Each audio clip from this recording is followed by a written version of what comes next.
My name is Iona, and at 35 years old, I never imagined my own brother would try to kill me over our childhood home. Dad had only been gone 3 months when Vigo showed up, with his wife and those papers. I still remember the weight of his boot on my chest as blood pooled beneath my head on Dad's hardwood floors. The sound of Aria's voice still haunts me. "Do it, Vigo, and her." I was certain I would die in that house Dad worked his entire life to keep for us. Before I share what happened that day and how everything changed, let me know where you're watching from in the comments. Hit that like button and subscribe if you've ever had family turn on you when money was involved. The two-story Craftsman house on Maple Street had been our family home since before I was born. Dad purchased it when he married Mom, dreaming of filling it with children and laughter. For a while, it was exactly that. Vigo and I grew up racing through the long hallway that connected the front door to the kitchen, playing hide and seek in the numerous closets and spending summers in the backyard where Dad built as a treehouse that seemed like a castle to our young eyes. But the perfect family image cracked when I was 8 and Vigo was 10. Mom left without warning, packing a single suitcase while we were at school. Dad never spoke badly about her, just told us she needed to find herself and that sometimes adults make choices that hurt the people they love. Years later, I learned she'd run off with her yoga instructor to start a new life in California. She never called, never wrote, never sent birthday cards. It was as if we had ceased to exist for her. Dad shouldered the burden of single parenthood with quiet determination. He worked at the local manufacturing plant, often taking double shifts to keep up with the mortgage payments. "This house is our anchor," he would say. "No matter what storms come, we always have a safe harbor." I believed him with the unquestioning faith of childhood.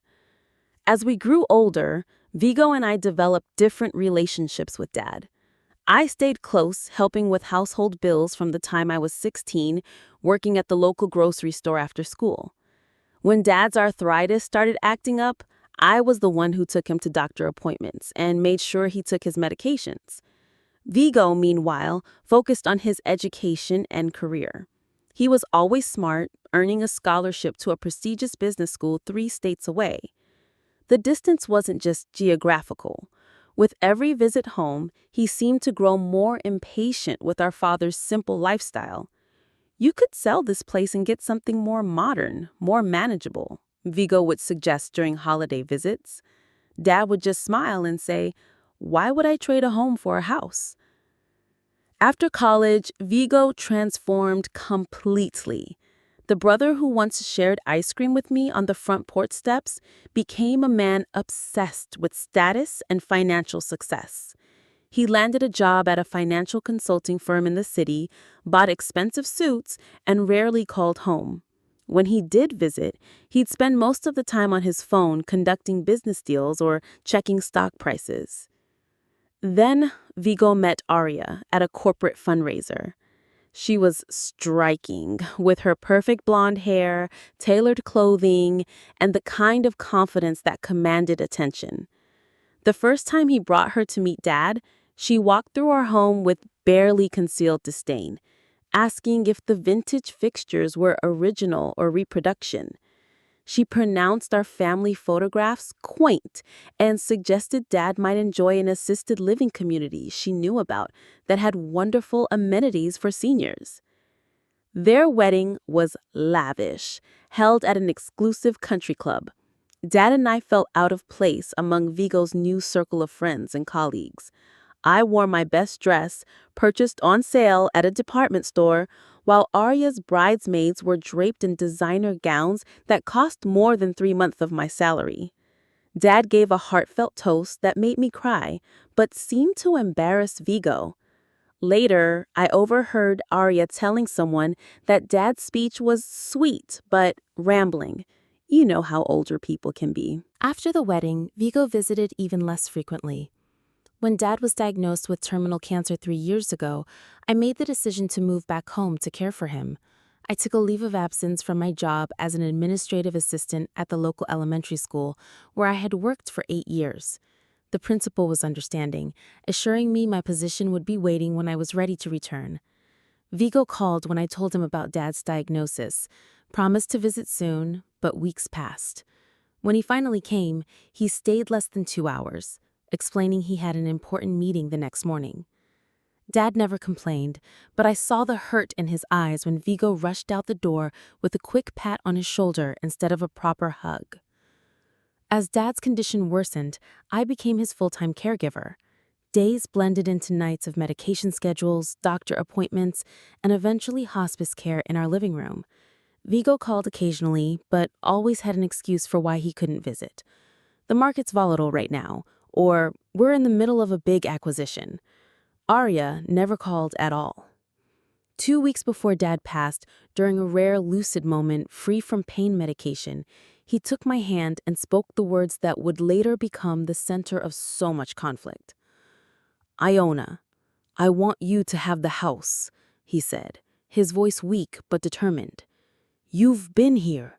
You understand what this place means. Viggo has his own life now, his own priorities. Promise me you'll keep our home." "I promise," I whispered, tears streaming down my face.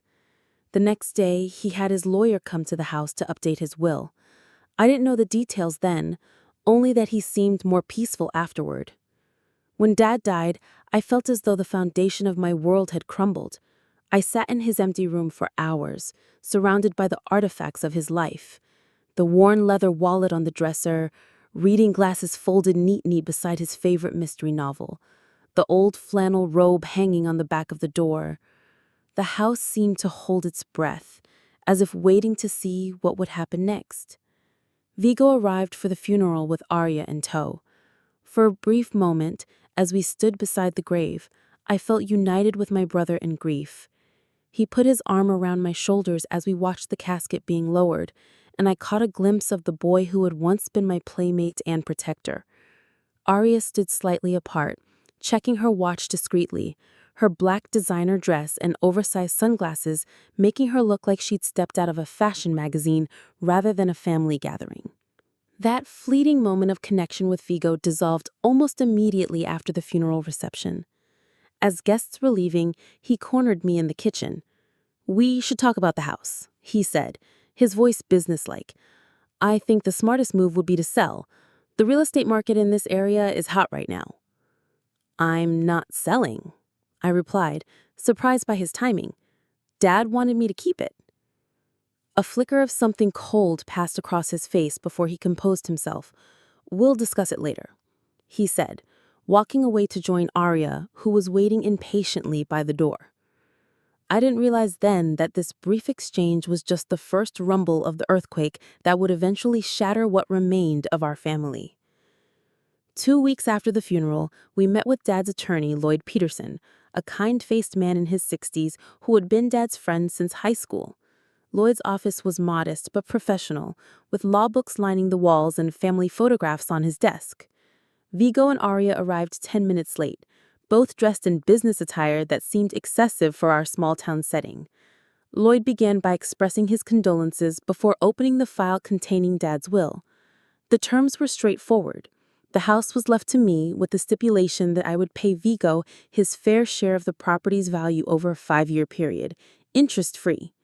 Dad's savings would be split equally between us, and his personal possessions were to be divided as we saw fit. I watched Viggo's face carefully as Lloyd read the will. His expression remained neutral, but I noticed his jaw tighten slightly. Aria, sitting beside him in a crisp white blouse and black pencil skirt, shifted in her seat and crossed her legs, her designer shoe bouncing impatiently. "Is there any provision for selling the property instead?" Viggo asked when Lloyd finished. "Your father specified his preference that Iona retain ownership," Lloyd replied. "But legally, once the assets are transferred, Iona would have the right to sell if she chose to." Viggo nodded, glancing at Aria, who gave him a barely perceptible nod in return. "Well, that seems straightforward enough," Viggo said, his voice pleasant. I think we can work with this arrangement. After signing the necessary documents, Viggo suggested we all go to lunch. I was surprised, but agreed, hoping this might be the beginning of a more cordial relationship. We went to Antonio's, Dad's favorite Italian restaurant, where the owner greeted me with a hug and condolences. Over pasta, Viggo maintained casual conversation, asking about my plans now that I was back in town permanently. Aria remained largely silent, picking at her salad and checking her phone frequently. As coffee was served, Viggo leaned forward. "I've been thinking, Iona, it might be easier for everyone if we just sold the house. You could buy something smaller, more manageable, and we could settle the financial aspect immediately, rather than dragging it out for 5 years." "I promised Dad I'd keep the house," I said firmly. "It's not just a building to me, Viggo. It's our family home." "Sentimentality is expensive," Aria interjected, speaking for the first time since we'd ordered. "And honestly, that house needs significant updating. The kitchen is practically vintage, and not in a good way." I felt my face grow hot. "The house is well maintained. Dad took pride in it." "Of course he did," Viggo said soothingly, shooting Aria a warning glance. "Just think about it, okay?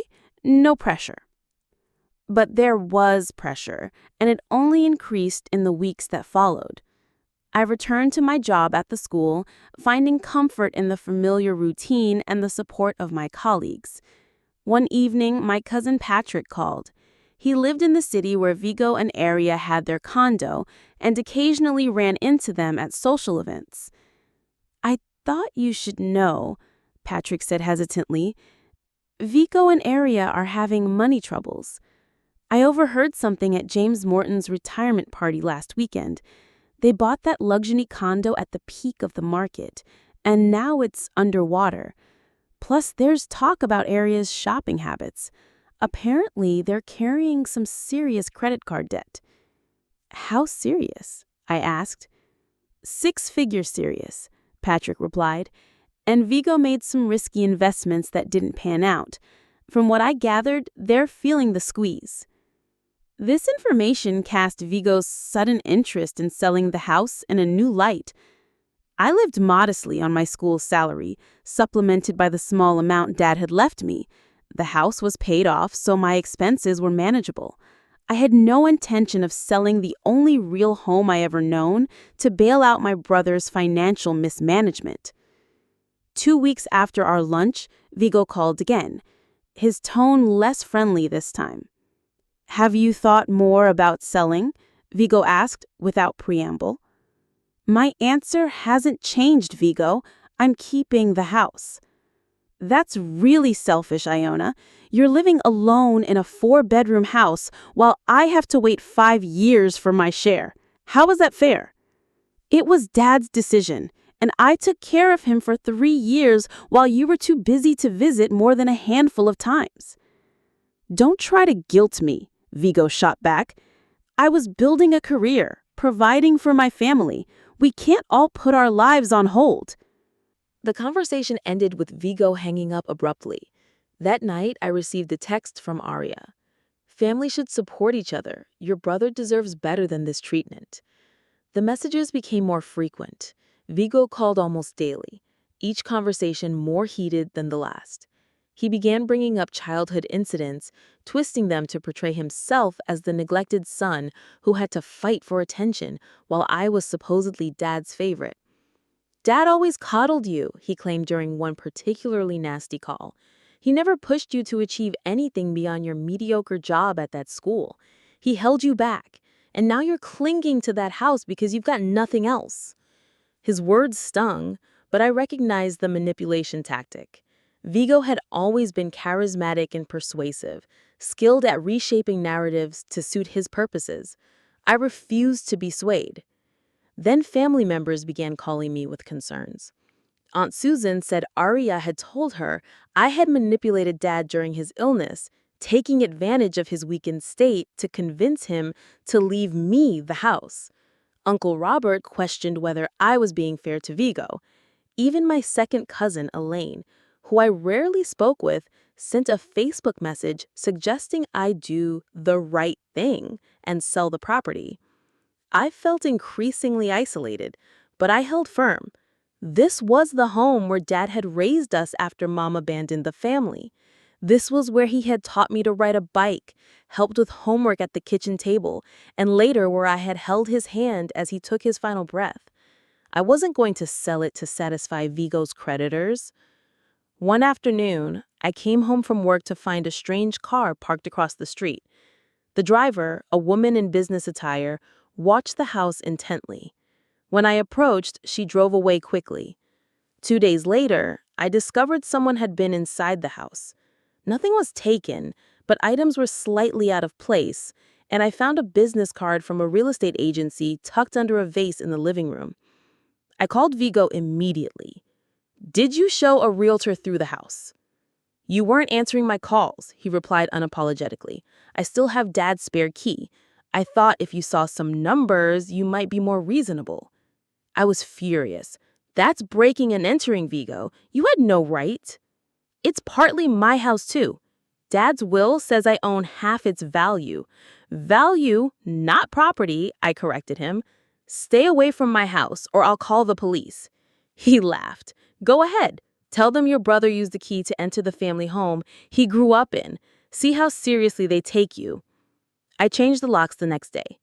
Vigo's behavior became increasingly erratic and threatening. Late-night phone calls became the norm, often with Vigo sounding intoxicated, alternating between pleading and threatening. "You have no idea what I'm capable of," he said during one midnight call. "I will not let you keep what's rightfully mine." I started screening my calls, but this intensified his anger. One night, around 2 in the morning, I woke to the sound of someone trying the front door handle. Peering through the blinds, I saw Vigo's car parked at the curb, but no sign of him. The next morning, I found deep scratches on the new deadbolt. My friend Gabriella urged me to take the threat seriously. "This is a normal sibling disagreement, Iona," she insisted over coffee at her apartment. "You need to protect yourself." Following her advice, I installed basic security cameras at the front and back doors. I also consulted with a lawyer, Jessica Reyes, about the possibility of a restraining order. "Based on what you've told me, we have grounds," Jessica said, her expression grave. "But family court can be complicated. Judges often want to see evidence of physical threats or violence before issuing orders against family members." "So I have to wait until he hurts me?" I asked incredulously. "Document everything," she advised. "Every call, every text, every incident. Save security footage. The more evidence we have, the stronger our case." I began keeping a detailed log of Vigo's behavior. The entries multiplied quickly. Viggo and Aria appearing unannounced at my workplace, causing a scene in the school office that left me humiliated in front of my colleagues. Aria telling the school secretary that I was mentally unstable and needed intervention. Viggo leaving threatening voicemails that became increasingly specific about what would happen if I didn't cooperate. My neighbor Isaac, a retired police officer who lived across the street, approached me one evening as I was collecting my mail. "Iona, I noticed a man inspecting your windows yesterday when you were at work," he said, his weathered face concerned. "Tall fellow, expensive suit. He was checking the locks, testing if they would give." "That sounds like my brother," I replied, my stomach knotting with anxiety. Isaac frowned. "Family or not, that's suspicious behavior. I've seen his car driving by at odd hours too. Would you like me to keep an eye out?" I gratefully accepted his offer, feeling slightly safer knowing someone was watching. Still, I began having trouble sleeping, jumping at every creak and sound in the night. I developed a ritual of checking all doors and windows multiple times before bed, and often woke in the early hours, certain I'd heard someone in the house. The nightmares were the worst. In them, I would be trapped in the house as water rolls around me, with Viggo outside holding a key but refusing to unlock the door unless I signed the house over to him. I'd wake gasping, sheets soaked with sweat. Despite my precautions, Viggo found ways to invade my life. One evening, browsing online, I discovered a property listing with interior photographs of my house. The description read, "Coming soon, charming four-bedroom craftsman in desirable neighborhood, motivated seller." The listing agent was a colleague of Aria's friend. I called the real estate office immediately, explaining that the house was not for sale and demanding the listing be removed. The agent was confused, insisting she had proper authorization. It took a formal letter from Jessica threatening legal action to get the listing taken down. Viggo's messages became even more ominous. "I won't ask nicely much longer," read one text. "You can't hide in Dad's house forever," stated another. I considered giving in simply to end the harassment. The constant stress was affecting my health and job performance. The principal had called me in for a concerned chat after I burst into tears during a staff meeting. My blood pressure was elevated at my last doctor's appointment, and I'd lost weight from lack of appetite. But every time I wavered, I remembered Dad's face as he made me promise to keep the house. I remembered the sacrifices he'd made to provide us with stability and security after Mom left. I couldn't betray that promise, not even to buy peace from Viggo's relentless campaign. So, I installed more security measures, kept my documentation current, and prepared for whatever might come next. I never imagined just how far Viggo would go. Saturday morning dawned bright and clear, the kind of perfect autumn day Dad would have spent puttering in his garden. I was having coffee on the back porch, enjoying a rare moment of tranquility when the doorbell rang. Through the security camera app on my phone, I saw Viggo and Aria standing on the front step. Viggo was dressed in a crisp button-down shirt and slacks, looking surprisingly composed. Aria stood slightly behind him, elegant in a cream-colored pantsuit, a large designer handbag on her arm. Viggo held a leather document folder. My first instinct was to ignore them, but something about Viggo's unusually calm demeanor made me uneasy. I decided it would be better to confront them with the door between us than risk them causing a scene that neighbors might witness. Opening the door part way, security chain still engaged, I said firmly, "You need to leave. I have nothing to say to either of you." "Iona, please," Viggo said, his voice reasonable, almost friendly. "We just want to talk. I think I found a solution that works for everyone." Against my better judgment, I unlatched the chain. They stepped inside, Aria's high heels clicking sharply on the hardwood floor of the entryway. Her cold smile never reached her eyes as she surveyed the living room. "You've rearranged things. The sofa used to be against that wall." I ignored her comment. "Say what you came to say, then go." Viggo gestured toward the dining table. "Can we sit? This will only take a few minutes." I reluctantly led them to the table, where Viggo opened his document folder and spread several papers in front of me. They were mortgage transfer documents already filled out with my name. "Here's my proposal," he said, his tone businesslike. "You take out a mortgage on the house for 70% of its current market value. You give me my share now instead of over 5 years, and you keep the house. Everyone wins." "That's not winning for me," I replied. "I'd be paying a mortgage on a house that's already paid for, just so you can have cash now instead of later." "Be reasonable," Aria interjected. "Viggo needs his inheritance now, not in 5 years. This is the perfect compromise."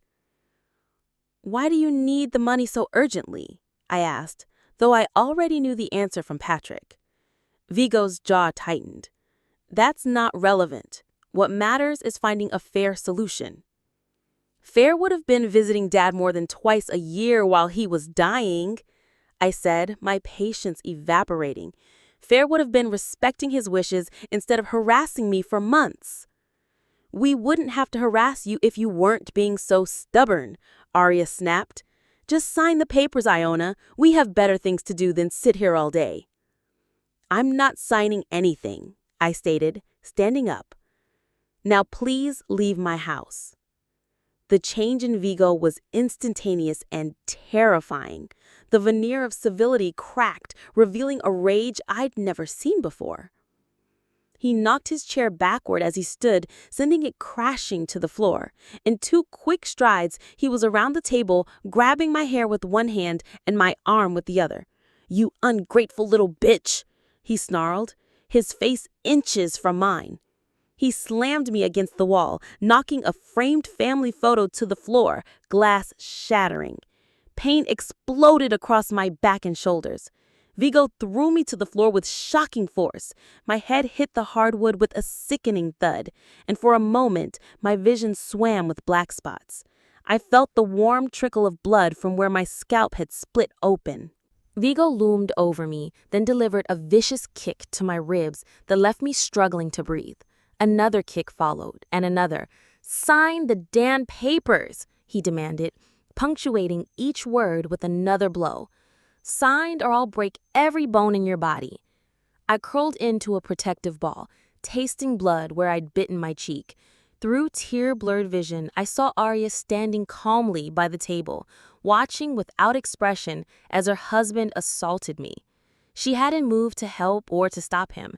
She simply observed, like someone watching a mildly interesting television program. Viggo grabbed my hair again, yanking my head up. "Last chance, Iona. Sign the papers or things get much worse." Despite the pain radiating through my body, despite the terror, I managed to whisper, "No." He slammed my head back down onto the floor.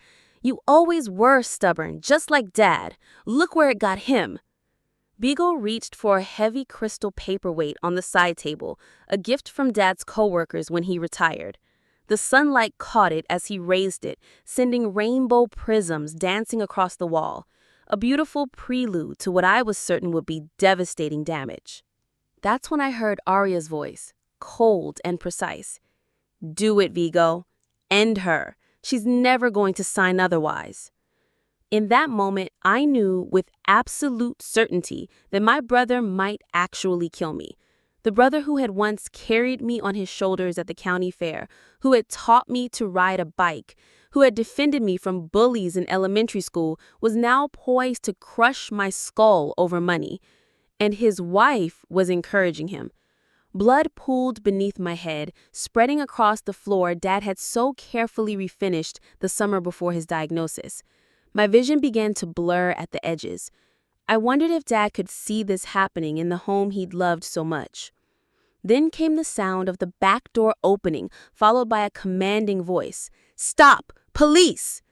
The voice wasn't actually the police, but it carried the authority of someone used to being obeyed. Viggo froze, the paperweight still raised above his head. Aria whirled around, her composed facade cracking for the first time. Isaac, my retired police officer neighbor, stood in the doorway to the kitchen, his phone held out in front of him, clearly recording. His face was a mask of controlled fury as he surveyed the scene.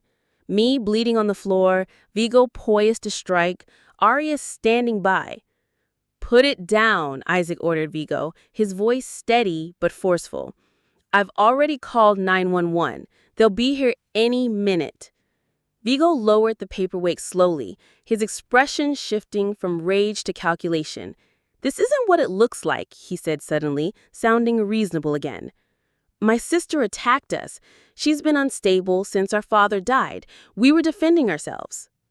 Isaac didn't lower his phone. "Save it for the officers. I've been recording since I heard the commotion. Got most of it on video, including your wife suggesting you end her." Aria's face drained of color. "You're trespassing," she accused. "You can't just walk into someone's home and start recording. That's illegal." "Iona gave me a key after she spotted your husband casing the place. asked me to check on things if I heard anything concerning. Breaking and entering to prevent what looks like an attempted murder? Any court would call that justified. I tried to sit up, gasping as pain shot through my ribs. Isaac moved cautiously into the room, positioning himself between me and Viggo, still recording. "Don't move, Iona. Ambulance is on the way." Viggo's eyes darted toward the front door, and Isaac shook his head. "Don't even think about it. Leaving the scene would just add to the charges." Sirens wailed in the distance, growing louder. Aria began to cry, theatrical sobs that seemed calculated to generate sympathy. "This is a family matter," she insisted between hiccuping breaths. "A misunderstanding. We can work this out privately." "Family doesn't beat family bloody over real estate," Isaac replied stonily. The next hour passed in a blur of police officers, paramedics, and questions. I could barely focus enough to answer coherently. I was loaded onto a stretcher, an oxygen mask placed over my face. As they carried me out, I glimpsed Viggo and Aria in separate police cars, both speaking animatedly to officers. Isaac stood on the porch, still holding his phone, talking to a detective. At the hospital, the full extent of my injuries became clear. 3 broken ribs, a severe concussion, facial fractures around my right eye socket, and a 4-inch laceration on my scalp that required 20 stitches. My body was a canvas of bruises, especially across my torso, where Viggo had kicked me repeatedly. The doctor mentioned internal bleeding they needed to monitor and possible nerve damage in my left hand, which had been crushed under Viggo's heel when I tried to shield my face. I was admitted for observation and treatment. The white hospital room, with its antiseptic smell and constant beeping of monitors, became my world for the next 4 days. Police detectives came to take my statement and photographs of my injuries. They informed me that Viggo and Aria had been arrested and charged with multiple felonies, including aggravated assaults and attempted coercion. Gabriella arrived within hours of my admission, her face stricken when she saw my condition. "Oh my God, Iona," she whispered, carefully taking my uninjured hand. "I knew he was escalating, but this is monstrous." She stayed with me as much as the hospital would allow, bringing my phone charger, comfortable pajamas, and updates from the outside world. It was through her that I learned Isaac's video had been instrumental in contradicting Viggo and Aria's initial claims of self-defense. "They tried to say you attacked them first," Gabriella told me, indignation clear in her voice. "But the video shows everything. Viggo throwing you down, kicking you, Aria telling him to end you. It's all there." Aunt Susan visited on the 3rd day, tearfully apologizing for believing Aria's lies about me manipulating Dad. "I should have known better," she said, placing a small potted plant on my nightstand. "Your father always said you were his rock. I'm so sorry I doubted you." Physical pain was constant, but the emotional trauma was worse. I experienced nightmares where I couldn't escape Viggo's rage, waking in panic with monitors beeping as my heart rate spiked. The hospital psychologist diagnosed acute stress disorder and warned it might develop into PTSD without proper treatment. The most difficult part was reconciling the brother I'd grown up with, the one who had once protected me, with the man who had nearly killed me over money.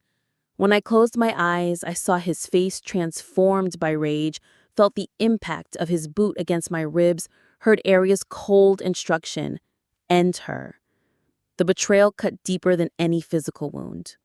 Detective Marshall, a compassionate woman with silver-streaked hair, updated me regularly on the case.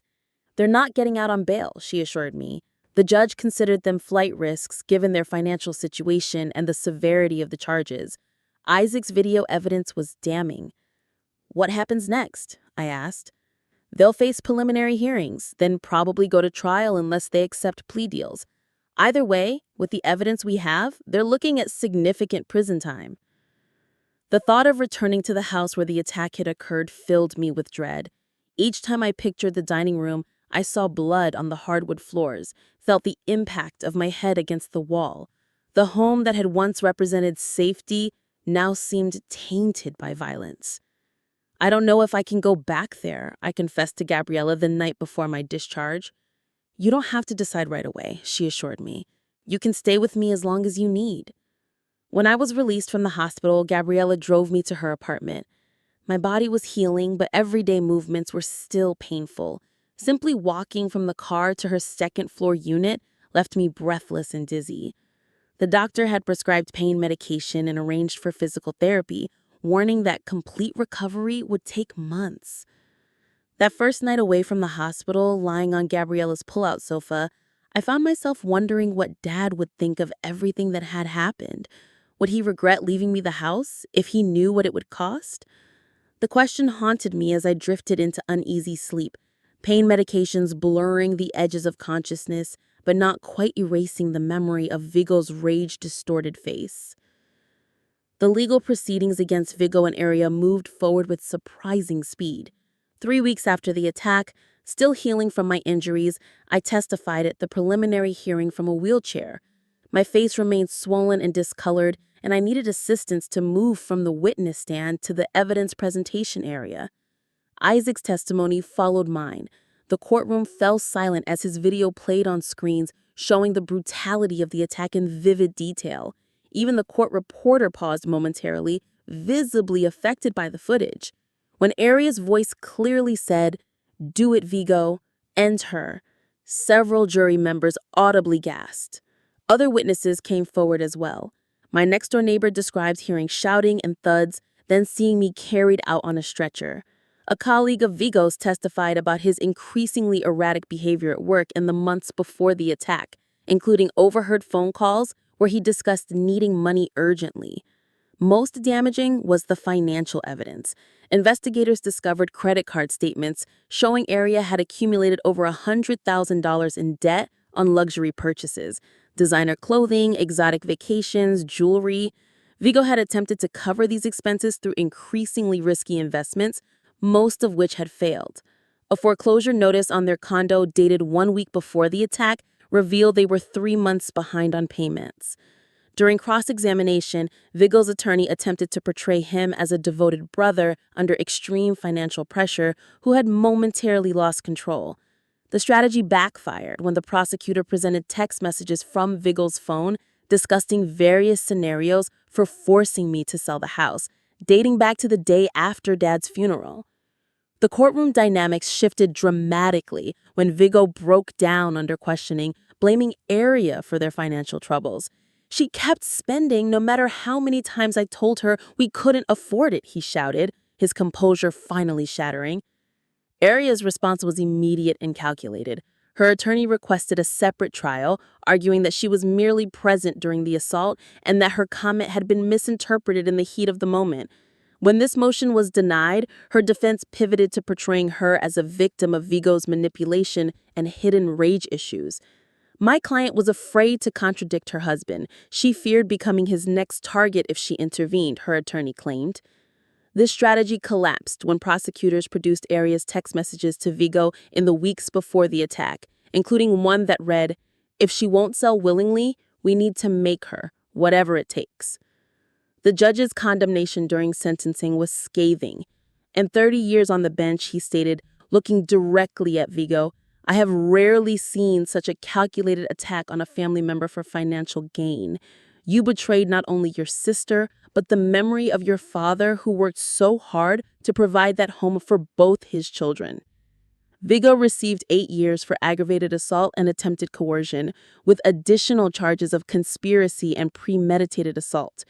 Aria received 3 years as an accessory, with the judge noting her cold-blooded encouragement of violence against family. Permanent restraining orders were issued for both of them. As the bailiff led them away, Viggo looked back at me, his expression unreadable.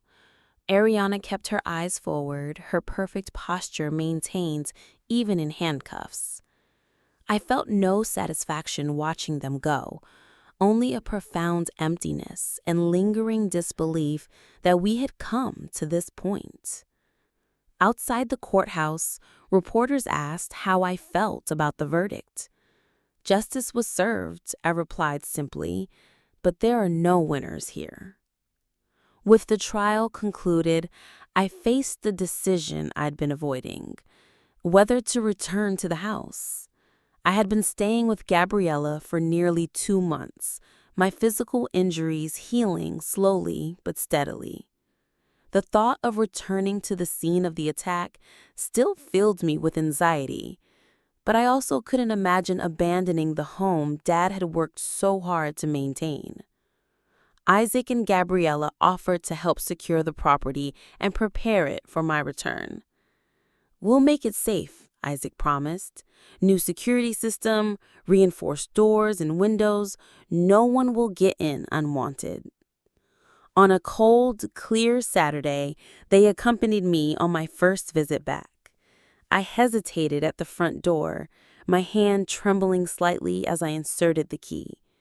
Stepping inside, I immediately noticed changes. The bloodstains on the hardwood floor were gone, the walls freshly painted. The furniture had been rearranged, breaking the visual memory of the attack. "We thought a different layout might help," Gabriella explained gently, "less triggering." I moved through the room slowly, touching familiar objects, reacquainting myself with the space.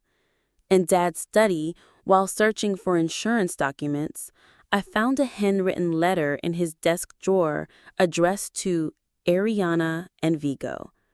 The date showed he had written it just days before updating his will.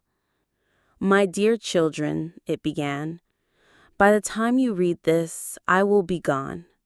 I want you to understand my decisions about our family home. This house represents more than property to me. It's where I raised you both after your mother left, where we became a complete family despite being incomplete. Ariana, your dedication to this home and to me in my final years has demonstrated your understanding of what this place truly means. Viggo, your path has taken you elsewhere, to success I'm proud of, but also to different values. I hope you will both respect my wishes and find peace with them. Remember that what matters most is not what we own, but how we care for each other." Finding Dad's letter felt like a confirmation. Despite the trauma associated with the house, I knew I needed to reclaim it rather than abandon it. I decided to start with the kitchen, Dad's favorite room where we'd spent countless hours cooking together. The cabinets were original to the house, sturdy but dated. With Gabriella's help, I selected a new color scheme and modern hardware, keeping the vintage charm but making the space feel renewed. The renovation became unexpectedly therapeutic. Each decision about paint colors or cabinet pulls helped me reclaim ownership of the space. Isaac assisted with the physical labor, teaching me basic carpentry skills as we worked. His quiet presence was reassuring. His practical approach to security made me feel safer. The most significant change was a comprehensive security system. Isaac helped install motion sensors, camera monitoring, automatic lights, and a direct alert to the local police station that transformed the house into a fortress. "No one's getting in here without you knowing," Isaac assured me. Gradually, the house began to feel like mine again, the memories of violence receding as new positive experiences accumulated. I hosted a small dinner party for those who had helped me, filling the dining room with laughter for the first time since the attack. Looking around at these people who had stood by me, I realized I had found a different kind of family, one built on choice rather than blood. 6 months after the attack, my physical recovery was mostly complete. The broken ribs had healed, though they still ached during cold weather. The scar on my scalp was hidden by my hair, and the nerve damage in my left hand had improved with physical therapy, though I occasionally dropped things when tired. The external wounds had mended, but the emotional healing proved more complex and nonlinear. I continued weekly sessions with Dr. Olivia Chen, a trauma specialist who helped me navigate the psychological aftermath. The nightmares had decreased in frequency, but still occurred, especially during stressful periods. Certain triggers, like unexpected knocking on the door or the sound of angry male voices, could send me into panic attacks that left me shaking and hyperventilating. Recovery isn't a straight line, Dr. Chen reminded me during one particularly difficult session after I'd had a panic attack at school when a parent raised his voice in the office. You'll have setbacks, but they don't erase your progress. On her recommendation, I joined a support group for survivors of family violence. The first meeting was intimidating, sitting in a circle with strangers, but as others shared their stories, I recognized echoes of my own experience. The disbelief that loved ones could cause such harm, the struggle to reconcile past happy memories with present trauma, the challenge of rebuilding trust. Lisa, a soft-spoken woman in her 40s, became a particular friend within the group. The hardest part, she told me over coffee after one meeting, is accepting that you didn't cause their behavior. Nothing you did or didn't do made them choose violence. Her words resonated deeply. I had spent months replaying scenarios, wondering if different choices might have prevented Viggo's attack. Your brother made his choices, Dr. Chen emphasized when I shared these thoughts. Adult behavior is never the victim's responsibility. Working through these feelings, I began transforming Dad's old workshop in the backyard into an art studio. I had dabbled in painting during college, but abandoned it when life became busy with work and Dad's illness. Returning to art became another form of therapy, allowing me to express emotions too complex for words. The first painting I completed was of the house as I remembered it from childhood, golden with afternoon light, Dad working in the garden. I hung it in the entryway, a reminder of what the house had been and could be again. As spring arrived, I made another significant decision. I would use part of the house for community classes. The formal dining room we rarely used became a classroom where I offered free art lessons to children from the school where I worked. Filling the space with children's laughter and creativity helped exorcise the final ghosts of the attack. I also had to address the financial aspect of Viggo's inheritance. Following Jessica's advice, I established an escrow account for Viggo's share of the house value, making regular deposits as outlined in Dad's will. Though he had forfeited any moral claim to the inheritance, I was determined to fulfill my legal obligations. The payments would continue whether he was in prison or not. One summer day, I received a letter from the prison where Viggo was serving his sentence. For a long time, I left it unopened on the counter, uncertain whether I wanted to read his words. Finally, I took it to a session with Dr. Chen, opening it in the safety of her office. Iona, Viggo had written in his precise handwriting. I don't expect forgiveness, nor do I deserve it. What I did to you was unforgivable. Prison has given me time to reflect on how I became someone capable of hurting my own sister. I take full responsibility for my actions and the pain I caused. I understand if you never want to hear from me again, but I needed you to know that I am truly sorry. The letter continued with details of his therapy programs and sobriety in prison, but included no excuses or attempts to minimize his actions. Dr. Chen helped me process my complicated feelings about this unexpected apology. You don't have to decide anything right now, she advised. An apology doesn't obligate you to respond or forgive. After much consideration, I decided to visit Viggo once, 6 months after receiving his letter. The prison visiting room was stark and uncomfortable, but I needed this conversation for my own closure.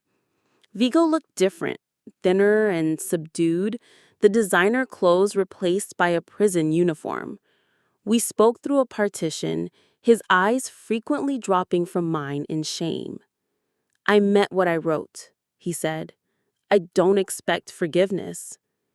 I'm not sure I can give it, I replied honestly, but I wanted to tell you in person that I'm selling the house. His head jerked up in surprise. Not because of what happened, I clarified quickly, but because it's my choice now. I'm buying a smaller place closer to the school and using the remaining equity to establish a foundation in Dad's name, providing art therapy for trauma survivors. Vigo nodded slowly. He would have liked that. Yes, I agreed. He would. We talked for 20 more minutes, carefully navigating around the raw wounds of our shared history. Before leaving, I established clear boundaries. I would not visit again, though he could write occasionally if he continued his rehabilitation programs. There would be no relationship beyond this minimal contact until he had demonstrated sustained change, which would take years, not months. Aria, meanwhile, continued attempting manipulation even from prison. Her letters, which eventually stopped when I never replied, alternated between portraying herself as a victim of circumstance and offering veiled threats about what might happen when she was released.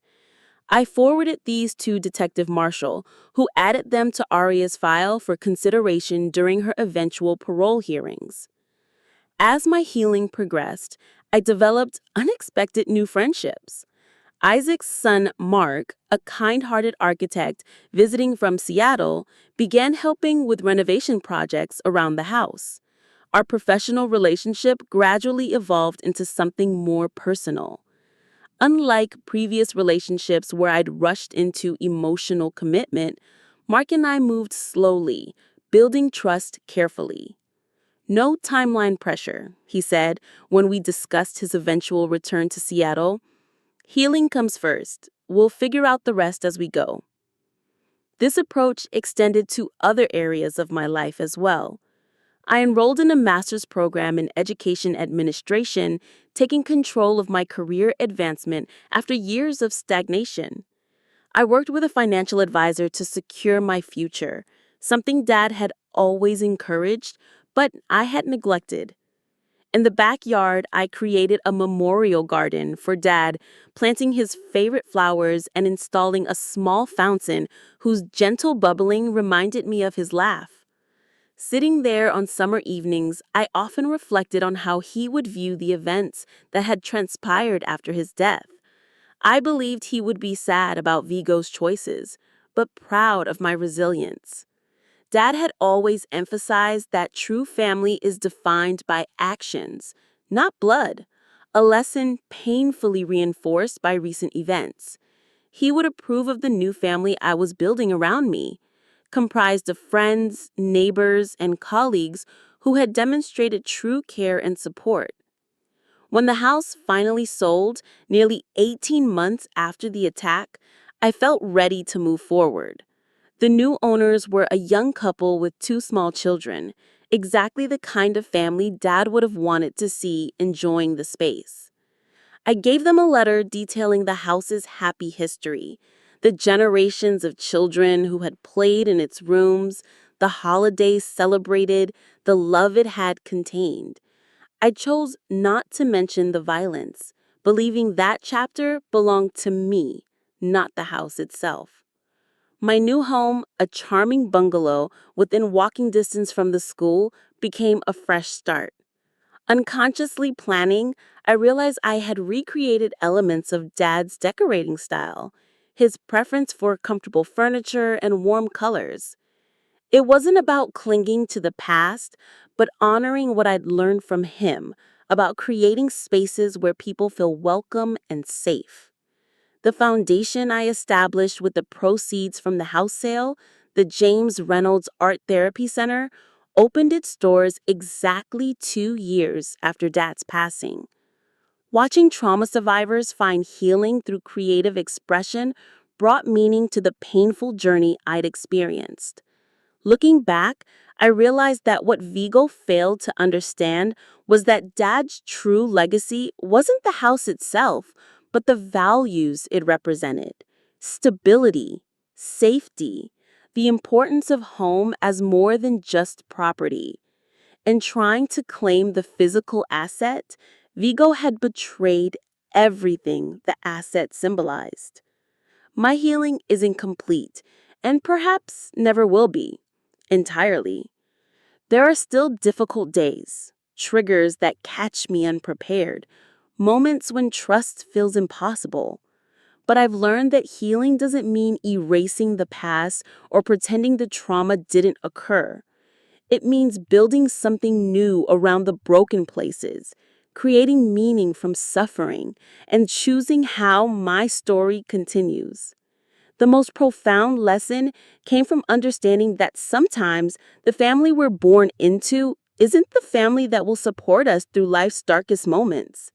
Real family, the kind Dad always believed in, shows up when you need them most, protects you from harm, and helps you rebuild when everything falls apart. Isaac still lives across the street, and we have coffee every Sunday morning.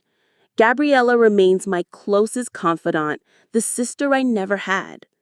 Mark and I are planning our wedding for next spring, a small ceremony in the memorial garden I created for Dad. Dr. Chen continues guiding my healing journey, helping me navigate the complexities of trauma recovery. The Revenge Girls community has become something I never expected, a source of strength and connection. Your messages, your stories, your support have reminded me that none of us are alone in our struggles. We all have the power to write the next chapter of our own lives, no matter how dark the previous pages have been. Have you ever had to rebuild your life after a betrayal or trauma? What helped you find strength during that process? Share your experience in the comments below. If my story resonated with you, please like and subscribe to hear more about overcoming family conflicts and finding peace after betrayal. Thank you for listening to my journey. And remember, even in our darkest moments, we have the power to write the next chapter of our own lives.